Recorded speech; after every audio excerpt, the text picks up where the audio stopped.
Hello friends, welcome to the series of DBMS. And in previous session we have studied about what are the drawbacks of file processing system, and in today's session we will study about the what are the advantages of database management system. Okay, so we will start with the first point, which is data redundancy can be controlled.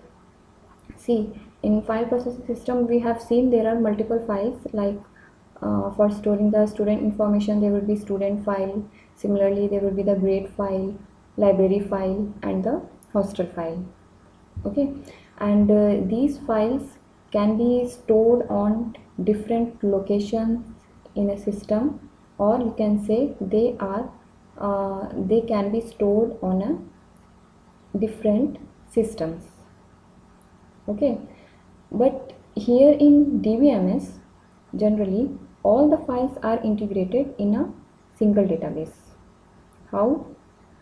See, all the data of the files are stored in the tables, and all the tables are interconnected with each other by the relations. Okay, so here we can see that all the tables are stored on in a central location. Okay, so here we can see that generally the data which we are entering into the tables can be filled with the help of the SQL, which is called as the structured query language.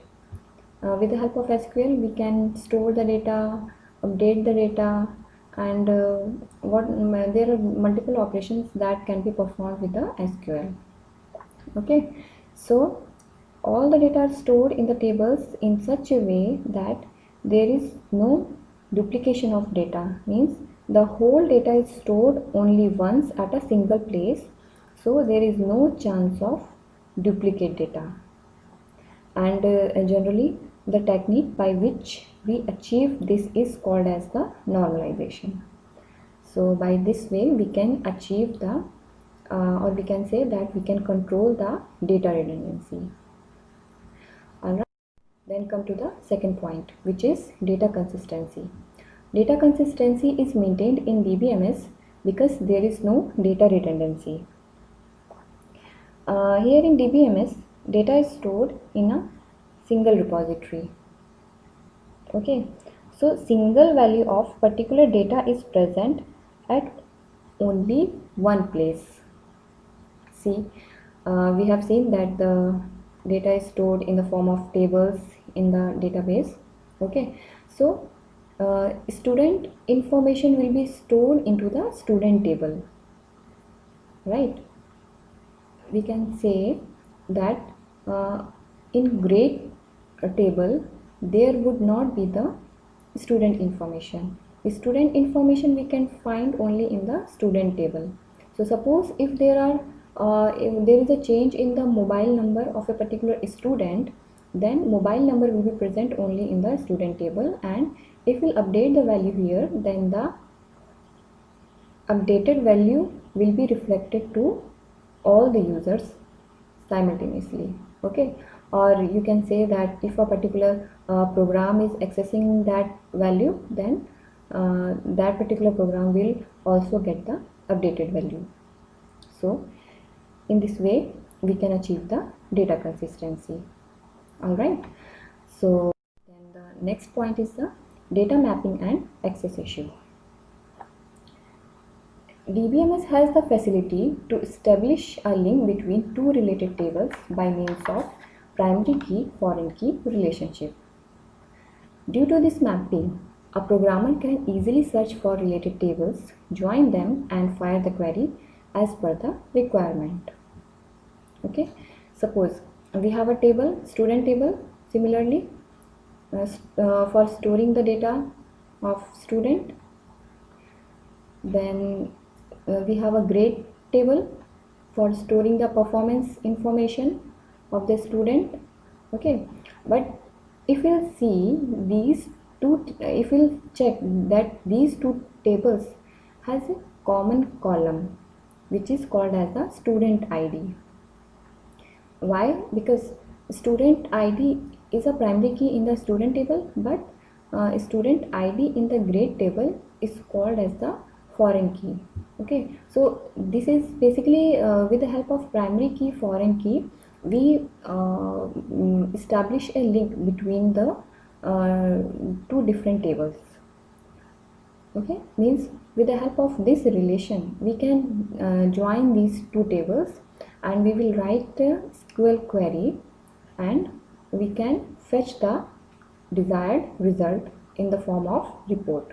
Okay, so here no need to write a new application program for every new requirement. We just need to write a SQL query. So here if you will find that writing a SQL query is a bit easier than writing a new application program. So by this way access issue, you can say data mapping and access issues are resolved in DBMS. Then data isolation. See, as I said earlier that we can map the two tables with the help of primary key foreign key relationship. So here we can see that all the two tables are interconnected with each other. So by this way data isolation issues are also resolved. Alright, the next is the integrity can be maintained. DBMS can check for certain insertion criteria while entering the data into the table. See, we have seen that the data is stored into the database in the form of tables. Okay, so here DBMS has a feature imposing the instruction of the values that are entering into the table, and this is defined at the time of designing the table. Alright, suppose if you have to check that किसी student का marks जो हम enter कर रहे हैं वो marks 100 से ज़्यादा नहीं होने चाहिए, तो इस तरह का जो क्राइटेरिया है ये हम DBMS में चेक कर सकते हैं, और जनरली जब हम टेबल को डिज़ाइन करते हैं उसी समय इसको डिफ़ाइन करते हैं. सो DBMS has the facility to maintain the integrity. Okay, the next point is the data security. Data security means in DBMS there would be different type of user based on their role. So according to their role, DBMS give different level of access to different users. So data security can be achieved by applying the access constraint, right?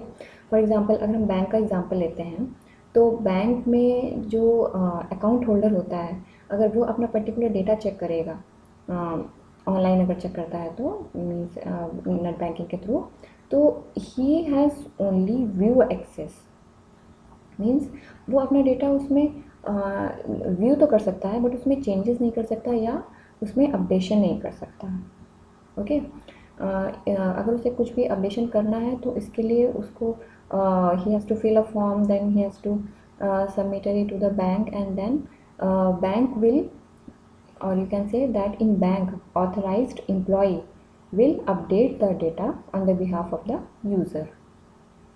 So जो bank employ है उसके पास ये right होता है कि वो particular user का data change कर सके.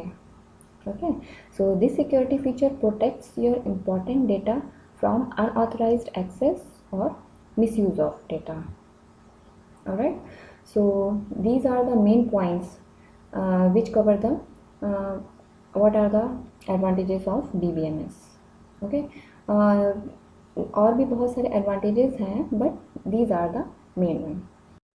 Okay, for today's session that is sufficient. Thank you.